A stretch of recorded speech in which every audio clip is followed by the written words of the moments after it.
Hello friends, good evening, happy Sunday. মাঝে মধ্যে ছুটির দিনে সন্ধেবেলা এরকম মুখরোচক স্ন্যাক্স হলে প্রচণ্ড ভালো লাগে।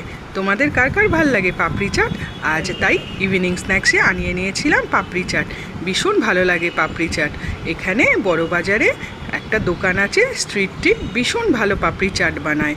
তাই আমি আনিয়ে নিয়েছিলাম আজকে দুটো পাপড়ি চাট। আর দইটা আলাদা করে এনেছিলাম, কারণ দইটা সাথে আনলে মিয়ে যেত, তাই এরা আলাদা করেই দইটা দিয়ে দিয়েছিল। ঠান্ডা ঠান্ডা মিষ্টি মিষ্টি দই মিশিয়ে নিলাম। উফ, ভীষণ মুখরোচক। আর তার সাথে রবিদার বড় বড় গরম গরম পকোড়া, খুব ভালো লাগে। কে কে খেয়েছো বড় বাজারে রবিদার পকোড়া?